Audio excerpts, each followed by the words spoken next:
নমস্কার বন্ধুরা, credit kitchen and ব্লগে তোমাদেরকে অনেক অনেক স্বাগত এবং অনেক অনেক ভালোবাসা জানিয়ে আমি আমার আজকের ভিডিওটা শুরু করতে চলেছি। আশা করি তোমাদের ভালোই লাগবে। আজকে আমি অনুষ্ঠান বাড়ির স্টাইলে এঁচড় চিংড়ির একটা রেসিপি শেয়ার করব। তার জন্য আমি দেখো এখানে দুটো এঁচড়, ছোটো ছোটো দুটো এঁচড় আমি কেটে নিয়েছি। এবার আমি এগুলোকে কুকারের মধ্যে একটা সিটি দেব, দিয়ে তারপর আমি এটা নামিয়ে নেব। ওদিকের ওভেনে আমি এটা বসিয়ে দেব, মাত্র একটা সিটি দেব। আমি ছোট ছোট দুটো এঁচড় নিয়েছি। এবার আমি এদিকের গ্যাসটা অন করে দেব।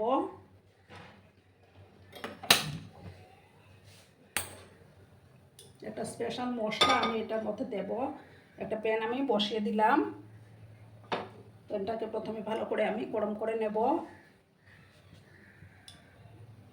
দেখো প্যানটা গরম হয়ে গেছে। এবার আমি এটার মধ্যে দেখো একটা শুকনো লঙ্কা, একটা তেজপাতা, দুটো দারচিনির টুকরো, 7-8টার মতো গোলমরিচ, তারপর 1 চামচ গোটা ধনে, গোটা জিরে আর মৌরি আর 4টা এলাচ, সমস্ত কিছু আমি এটার মধ্যে দিয়ে দিলাম।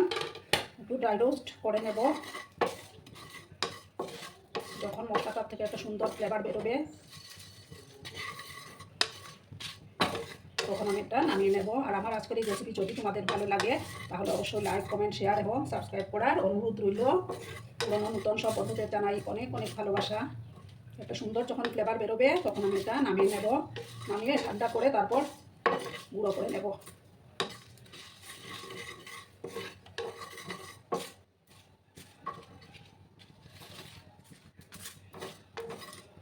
মশলাটা কিন্তু পুরানো যাবে না।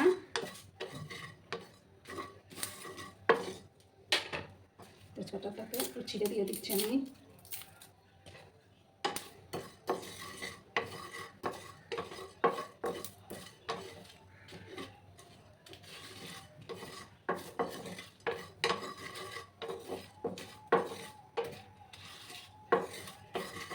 এবার আমি এটা নামিয়ে নেব। একটা ডিশের মধ্যে দেখো নামিয়ে নিচ্ছি, নামিয়ে ঠান্ডা করবো। তারপর এটাকে আমি গুঁড়ো করে নেব। এবার আরেকটা কড়াই আমি বসিয়ে দেব। এদিকে আমার এঁচড়টা সেদ্ধ হয়ে যাক।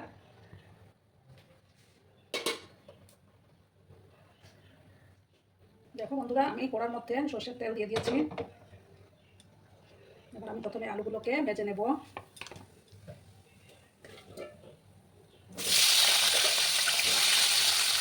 আলুগুলোকে কিন্তু আমি একটু লাল লাল করে ভেজে নেব।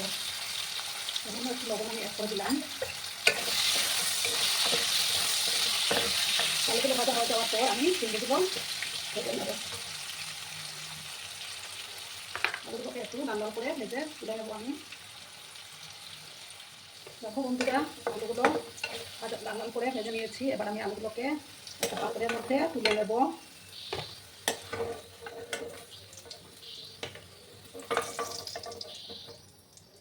এবার আমি ওই তেলের মধ্যেই চিংড়ি মাছগুলো ভাজবো। চিংড়ি মাছটি আমি আগে জিরে নুন হলুদ মাখিয়ে ম্যারিনেট করে রেখেছিলাম।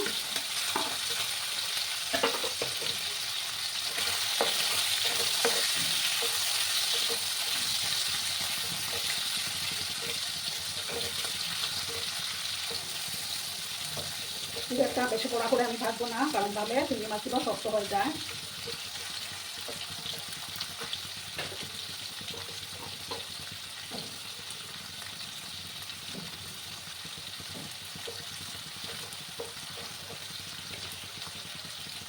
একটু হালকা করে ভেজে তারপর আমি এটা তুলে নেব। দেখো বন্ধুরা, আর বেশি আমি ভাজবো না। আবার আমি চিংড়ি মাছগুলো তুলে নেব। গ্যাসটা আমি এখন অফ করে দিলাম। আমার এগুলো আমি কড়ার মধ্যে আরেকটু তেল দিয়েছি। এবার আমি এগুলোকে ভেজে নেব।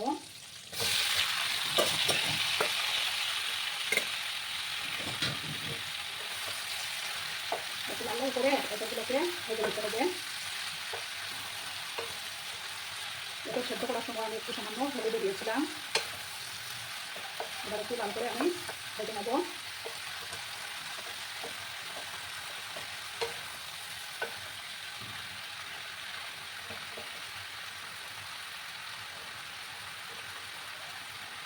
একটু সময় নিয়ে আমি এগুলোকে ভাজবো, তাতে করে রান্নার টেস্টটাও ভালো আসবে।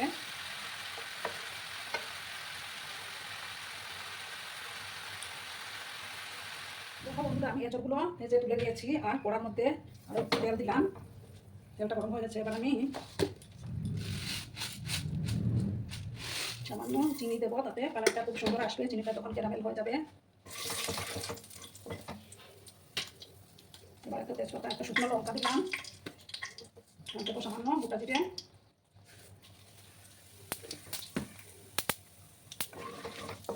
ফোড়নটা থেকে যখন একটা সুন্দর ফ্লেভার বেরোতে শুরু করবে তখন আমি দেখো দুটো পেঁয়াজ কুচি করে রেখেছিলাম, সেই পেঁয়াজ কুচিগুলো দিয়ে দেবো।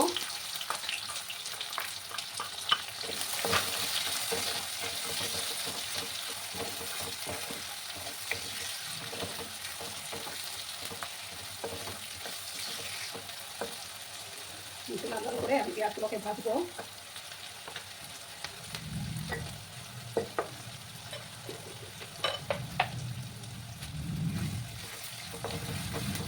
রান্না করতে কিন্তু একটু সময় নিয়ে রান্নাটা করতে হয়।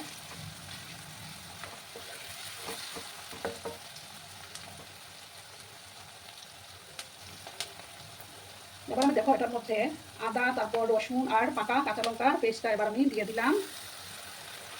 পাকা পাকা লঙ্কা দিয়ে দিলাম 4-5টা মতো, সেটা আবার দিলাম, দিয়ে একসাথে ভালো করে কষিয়ে নেব।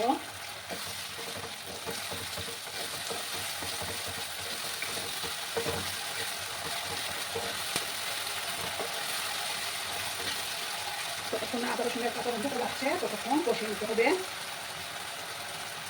একটু সময় নিয়ে কিন্তু কাজটা করে নিতে হবে।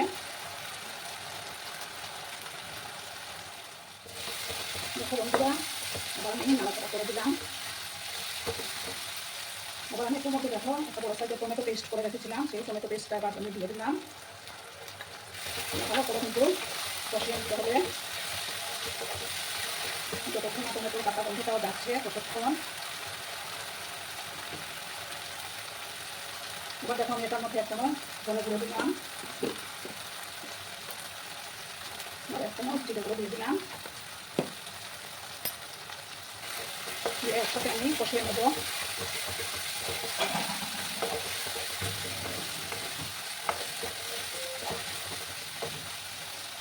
এবার পরিমাণ মতো হলুদের গুঁড়োটাও অ্যাড করে দিচ্ছি আমি।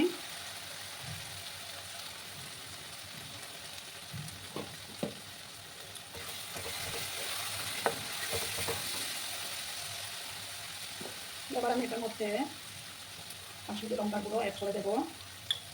দেখো 1 চামচ কাশ্মীরি লঙ্কা গুঁড়ো দিলাম, দিয়ে কিন্তু ভালো করে কষিয়ে নিতে হবে। সামান্য একটু গরম জল আমি অ্যাড করে দেবো,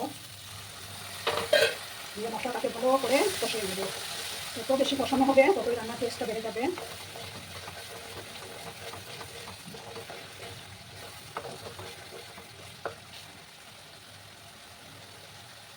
আরো কিছুক্ষণ আমি এটাকে কষিয়ে নেব, যতক্ষণ না টমেটোর যে জলীয় ভাবটা শুকিয়ে আসছে, মশলাগুলো ভালো করে কষে যাবে, তখন আমি এঁচড়গুলো দেবো।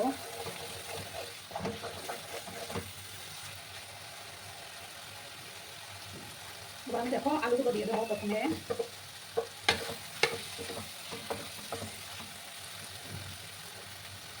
এবার আমি এঁচড়টাকে দিয়ে দিলাম, দিয়ে ভালো করে মশলার সাথে মিক্স করে নেব।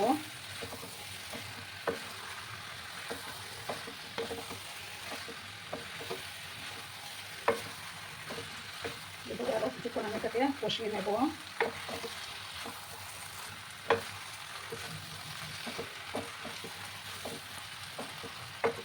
এবার স্বাদ মতো লবণটা আমি অ্যাড করে দিচ্ছি।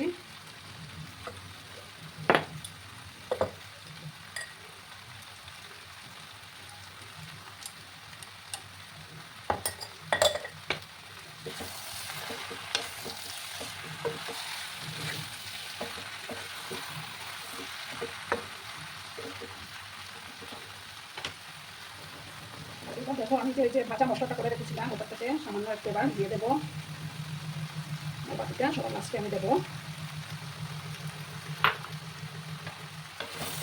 খুব সুন্দর একটা ফ্লেভার আসে বন্ধুরা।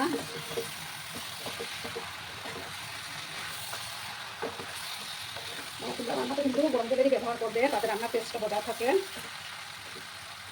এভাবে আরও কিছুক্ষণ আমি এটাকে কষিয়ে নিচ্ছি, তারপর আমি গরম জল দেবো। দেখো বন্ধুরা, এবার আমি কিন্তু গরম জল দিয়ে দেবো। দেখো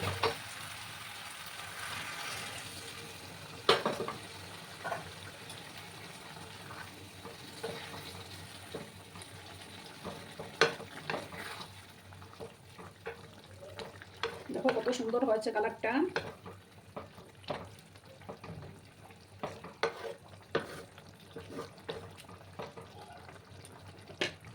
একটু দিলাম আমি।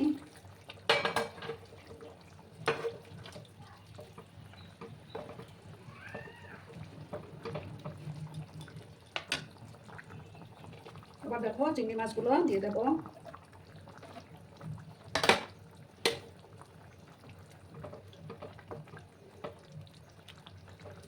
দেখো বন্ধুরা কত সুন্দর হয়েছে কালারটা, জাস্ট ফাটাফাটি। এবার আমি গ্যাসের আঁচটাকে কমিয়ে 5 মিনিটের মতো এটাকে রান্না করে নেবো। ঢাকা চাপা দিয়ে দিলাম, তাহলেই তৈরি হয়ে যাবে আমার এঁচোড় চিংড়ি রেসিপি। দেখো বন্ধুরা আবার আমি ঢাকাটা সরিয়ে দিলাম। এবার ওই যে বাকি যে মশলাটা ছিল এটা আবার আমি দিয়ে দিলাম। ভালো করে আমি আবার মিক্স করলাম। দারুণ সুন্দর একটা ফ্লেভার বেরিয়েছে বন্ধুরা। কালারটাও দেখো কত সুন্দর হয়েছে।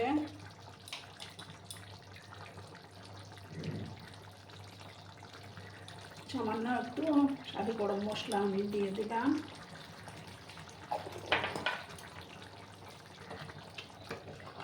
ভালো করে আবার মিক্স করলাম আমি।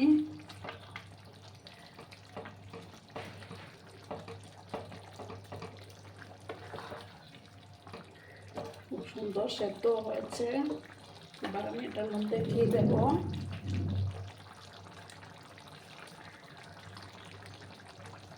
দেখো 1 চামচ আমি ঘি দিয়ে দিলাম।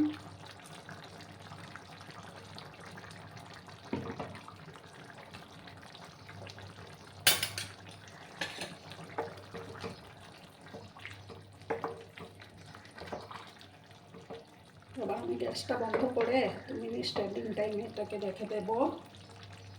তারপর আমি সার্ভ করব। বন্ধুরা আমি সার্ভ করে দিয়েছি, কেমন হয়েছে অবশ্যই কমেন্ট করে বলো। কিন্তু তোমাদের এই সুন্দর সুন্দর কমেন্টগুলো পড়তে আমার কিন্তু দারুণ লাগে। আর এতক্ষণ ধরে আমার ভিডিওটার সাথেও পাশে থেকে আমাকে এতটা ভালোবাসা দেওয়ার জন্য তোমাদেরকে আবারও জানাই অনেক অনেক ভালোবাসা এবং অনেক অনেক ধন্যবাদ। ততক্ষণে তোমরা সবাই খুব ভালো থেকো, সুস্থ থেকো, আনন্দে থেকো। আর আমার ভিডিওটার কোনো অংশে যদি তোমাদের একটুকু ভালো লাগে তাহলে অবশ্যই তোমাদের পরিবার পরিজনদের মাঝে শেয়ার করে দেওয়ার অনুরোধ রইল। ততক্ষণে খুব ভালো থেকো, ধন্যবাদ।